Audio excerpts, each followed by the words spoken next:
force field. Don't worry. I'll break you out of there. Glad I could help.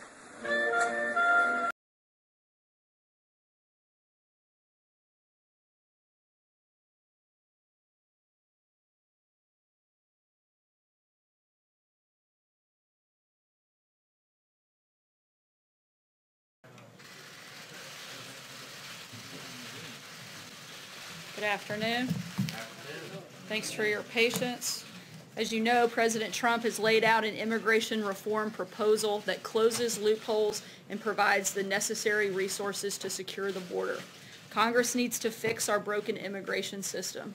To answer some of your questions on this topic, I've invited Secretary of Homeland Security Kirstjen Nielsen and the U.S. Customs and Border Protection Commissioner Kevin McAleenan to the podium. And as always, I'll be back up afterwards to take questions on other news of the day. Thanks. Well, good afternoon. It is my pleasure to be here because I would love to see if I can help explain some of what's going on and give you some of the facts. I know there have been a lot put out there, but hopefully we can clarify some things today. I just wanted to start by thanking the sheriffs of the United States. I had the privilege of speaking to them this morning at the National Sheriff's Association conference. We are so thankful for their partnership at DHS and all they do to protect our communities, so I thank them.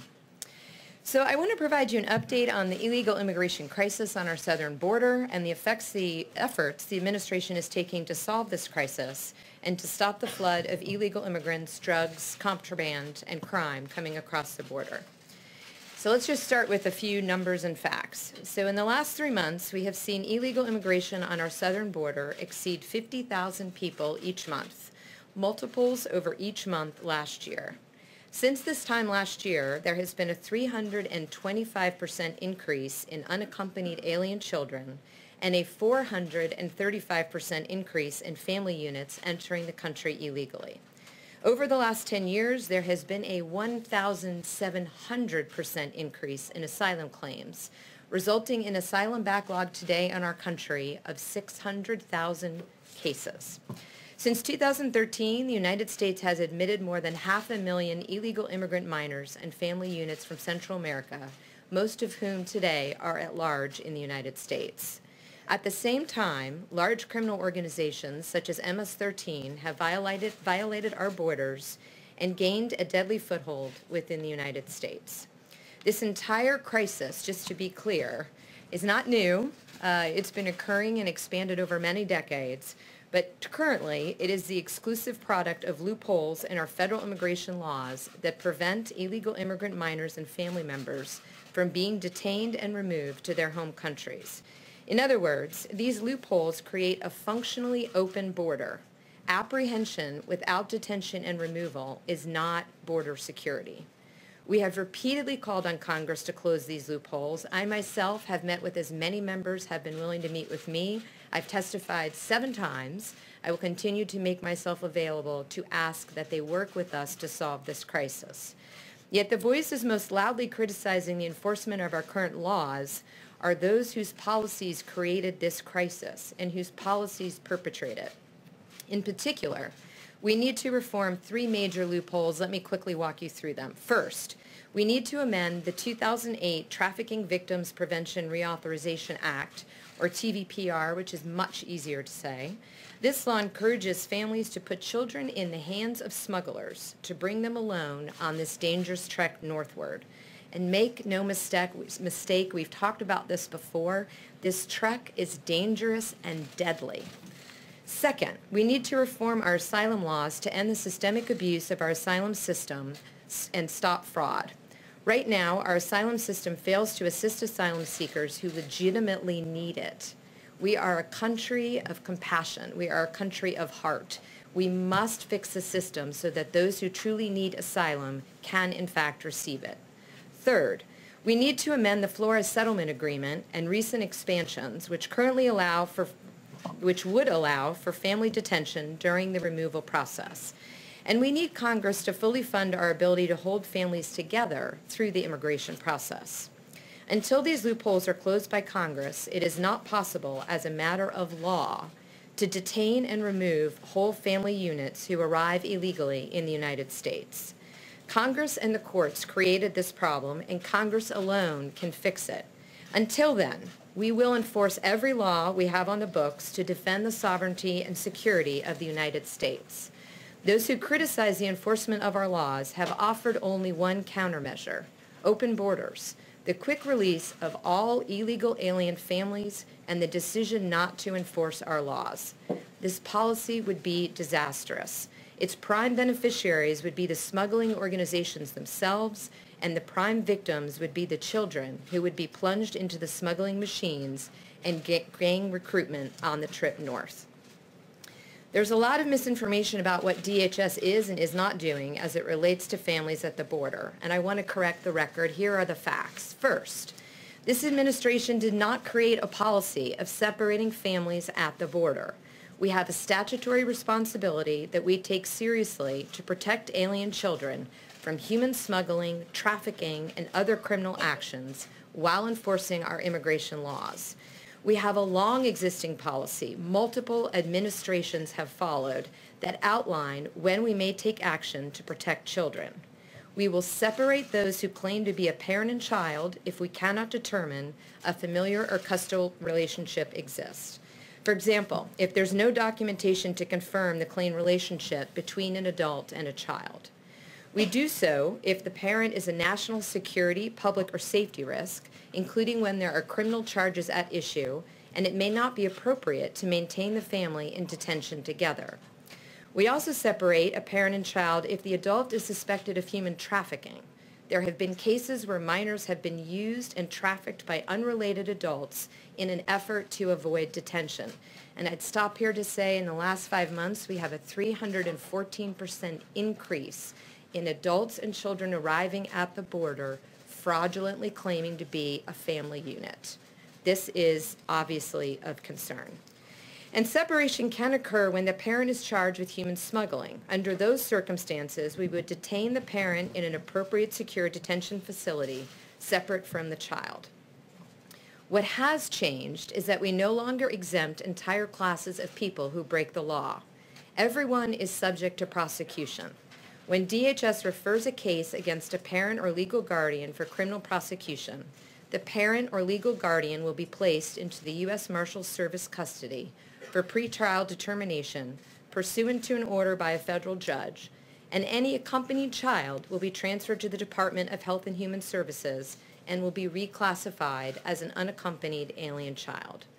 That is in accordance with the TVPRA, a law that was passed by Congress, and a following court order, neither which are actions the Trump administration has taken. And let's be clear, if an American were to commit a crime anywhere in the United States, they would go to jail and they would be separated from their family. This is not a controversial idea. Second, children in DHS and HHS custody are being well taken care of. The Department of Health and Human Services Office of Refugee Resettlement provides meals, medical care, and educational services to these children. They are provided temporary shelter, and HHS works hard to find a parent, relative, or foster home to care for these children. Parents can still communicate with their children through phone calls and video conferencing. And a parent who is released from custody can be a sponsor and ask HHS to release the child back into their care. Further, these minors can still apply for asylum and other protections under U.S. immigration law if eligible. We take allegations of mistreatment seriously, and I want to stress this point. We investigate. We hold those accountable when and if it should occur. We have some of the highest detention standards in the country. Claiming these children and their parents are treated inhumanely is not true and completely disrespects the hardworking men and women at the Office of Refugee Resettlement. Third, parents who entered illegally are, by definition, criminals. Illegal entry is a crime as determined by Congress. By entering our country illegally, often in dangerous circumstances, illegal immigrants have put their children at risk. Fourth, CBP and ICE officers are properly trained to care for minors in their custody. DHS and HHS treats all individuals in its custody with dignity and respect and complies with all laws and policy. This reinforces and reiterates the need to consider the best interest of the children and mandates adherence to established protocols to protect at-risk populations, to include standards for the transport and treatment of minors in DHS and HHS custody. Additionally, all U.S. Border Patrol personnel on the southwest border are bilingual, every last one of them. They are directed to clearly explain the relevant process to apprehended individuals and provide detainees with written documentation in both Spanish and English that lays out the process and appropriate phone numbers to contact. And finally, DHS is not separating families legitimately seeking asylum at ports of entry. If an adult enters at a port of entry and claims asylum, they will not face prosecution for illegal entry. They have not committed a crime by coming to the port of entry. As I mentioned, DHS does have a responsibility to protect minors, and in that case as well, we will only separate the family if we cannot determine there is a familiar relationship, if the child may be at risk with the parent or legal guardian, or if the parent or legal guardian is referred for prosecution. We have a duty to protect the American people, and it's one that I take very seriously. Here is the bottom line. DHS is no longer ignoring the law. We are enforcing the laws as they exist on the books. As long as illegal entry remains a criminal offense, DHS will not look the other way. DHS will faithfully execute the laws enacted by Congress as we are sworn to do. As I said earlier today, surely it is the beginning of the unraveling of democracy when the body who makes the laws, instead of changing them, tells the enforcement body not to enforce the law. I asked Congress to ask this week so that we can secure our borders and uphold our humanitarian ideas. These two missions should not be pitted against each other. If we close the loopholes, we can accomplish both. Before I take questions, I just want to ask that in your reporting, please consider the men and women of DHS who are dedicated law enforcement officers and who often put their lives at risk. Let's remember their sacrifice and commitment to this country.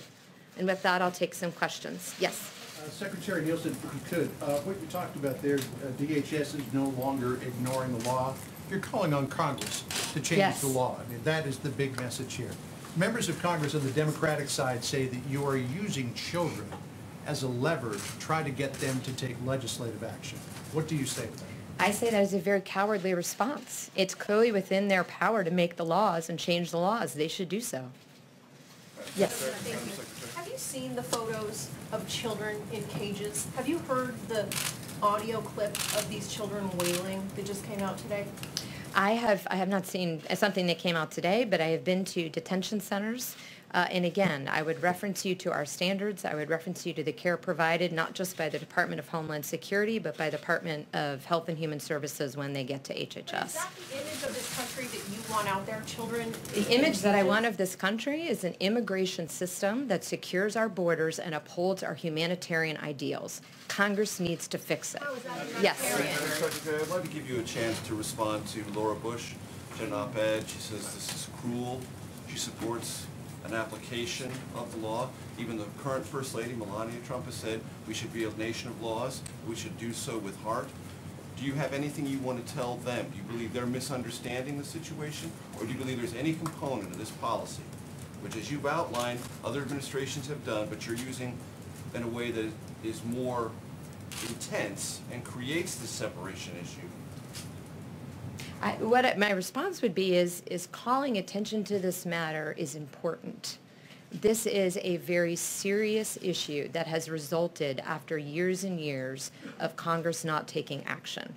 So I would thank them both for their comments. I would thank them both for their concerns. I share their concerns, but Congress is the one that needs to fix this. This policy is not, by your definition, in any way cruel. It's not a policy. Our policy at DHS is to do what we're sworn to do, which is to enforce the law. Right. Yes. Just following up on Major's question there, former First Lady Laura Bush compared this to Japanese internment during World War II, one of the darkest days in the nation's history. Do you believe that the effect of this policy, so not the law, but the effect of it on separating children from families in those specific instances, is moral, is ethical, is it American? What I believe is that we should exercise our democratic rights as Americans and fix the problem. It's a problem. Let's fix it. Yes. How is this not child abuse? Which, be more specific, please. Enforcing the law? The images that Cecilia was talking about and the sounds that we've seen from these big box stores, the Walmarts, the other stores, when you see this, how is this not specifically child abuse for these innocent children who are indeed being separated from their parents? So I want to be clear on a couple other things. The vast majority of children who are in the care of HHS right now, 10,000 of the 12,000, were sent here alone by their parents. That's when they were separated. So somehow we've conflated everything, but there's two separate issues. 10,000 of those currently in custody were sent by their parents with strangers to undertake a completely dangerous and deadly travel alone. We now care for them. We have high standards. We give them meals. We give them education. We give them medical care. There's videos. There's TVs. I visited the detention centers myself. That would be my answer to that question. Yes.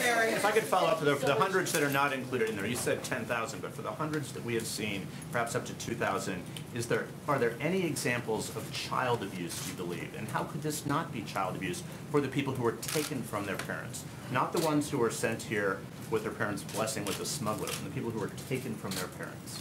Unfortunately, I'm not in any position to deal with, hearsay stories. If someone has a specific allegation, as I always do when I testify, I ask that they provide that information to the Department of Homeland Security. We will look into it. Of course, we do not want any situation where a child is not completely adequately taken care of. Yes. A couple of questions. One, why is the government only releasing images of the boys who are being held? Where are the girls? Where are the young toddlers? I don't know. I'm not familiar with those particular images, so I'd have to. Do you know where the girls are? Do you know where the young toddlers are? We have children in DHS care both, but as you know, most of the children after 72 hours are transferred to HHS.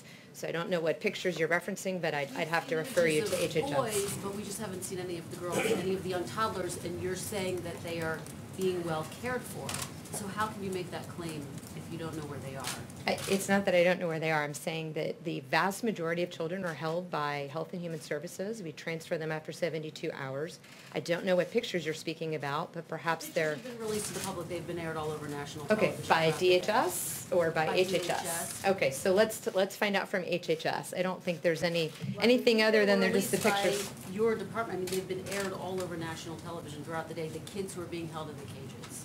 We've only seen the boys. I will look into that. I'm not aware that there's another picture. Yes. Let me ask, Secretary, let me just follow up very quickly because you continue to insist that this is something that Congress can change, and yet yes, this is something that was enacted after the Attorney General announced the zero tolerance policy. This never happened before he announced the zero That's actually not policy. true. So the last administration, the Obama administration, the Bush administration, all separated families at the, they absolutely did. Well, they did, their rate was less than ours, but they absolutely did do this. This is not new. Minors, there's no doubt about that, but this they separated families. Kids at this rate from their parents is something new and specific to this administration once the Attorney General announced the zero tolerance policy. So why doesn't the President pick up the phone and change the policy? He said he hates it. I think what the President is trying to do is find a long-term fix. So why don't we have Congress change the laws to change? No, Congress could fix this tomorrow.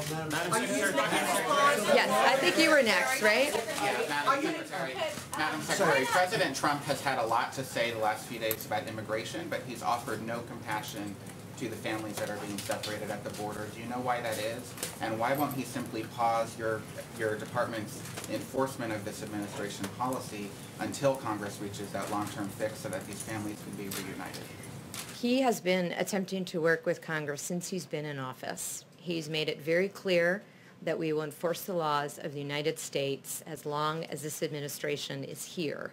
As part of that, he has continually reached out to Congress to fix this.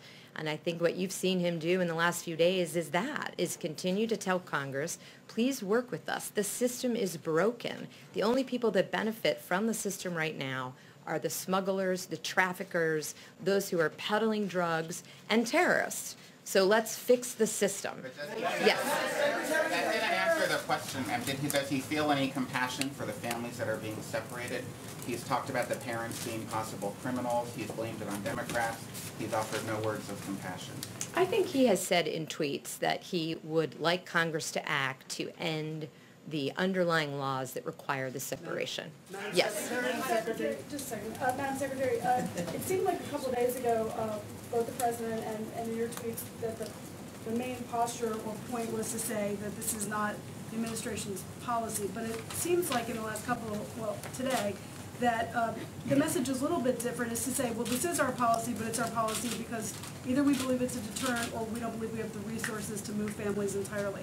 And I'm just wondering, I want to make sure we get the reporting right. Which of those is the most precise way to describe how the administration feels? And given the blowback by a number of Republicans as well as Democrats, are you considering rethinking this based on feedback, or is this the administration's position going forward, period, paragraph?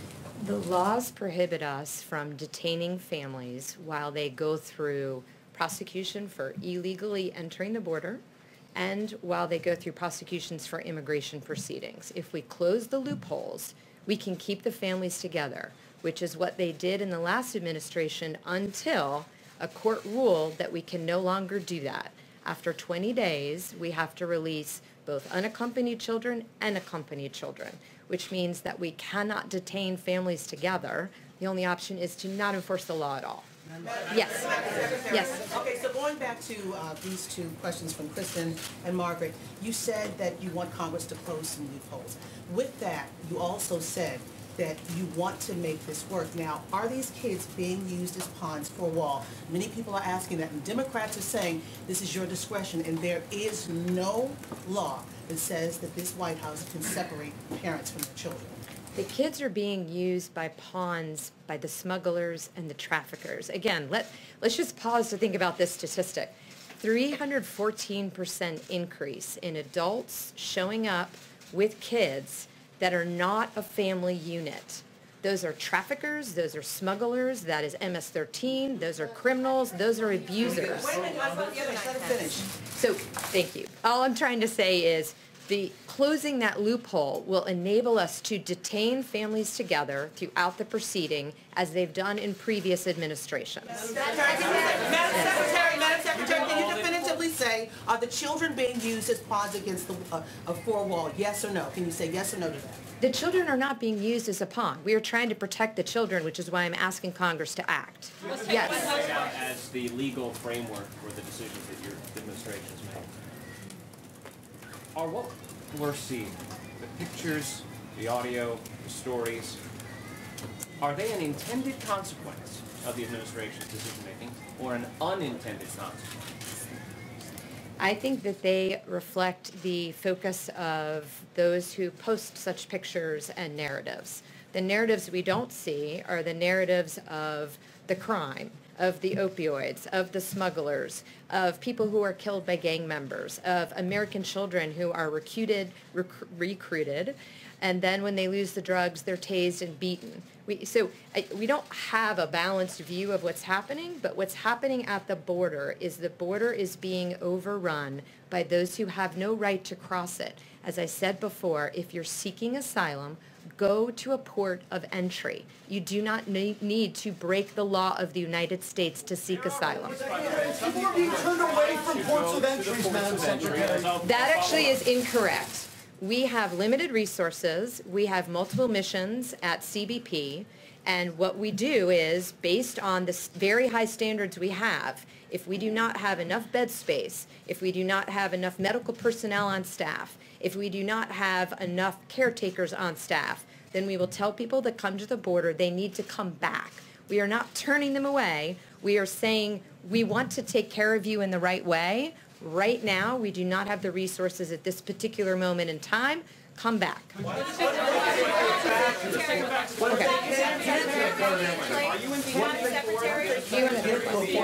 Thank you very much. Are you intending for this to play out as it is playing out? Are you intending for parents to be separated from their children? Are you intending to send a message? I find that offensive. No, because why would I ever create a policy that purposely does that? Perhaps this is a deterrent. No, AG says it's, it says it was a deterrent. the way that it works, Said it was a deterrent. Yeah. that's not the question that you asked me. But the answer is, it's a law passed by the United States Congress. Rather than fixing the law, Congress is asking those of us who enforce the law to turn our backs on the law and not enforce the law. It's not an answer. The answer is to fix the Will laws. the administration refrain from its current policy if Congress were to pass something that's close to what you want? Or will it continue to require the separation of parents from their children until the president gets exactly what he wants? If Congress closes the loopholes, many of which are closed in the two bills that we hope are taken up this week by the House, then they close the loopholes, and the families will stay together throughout the proceedings. Thank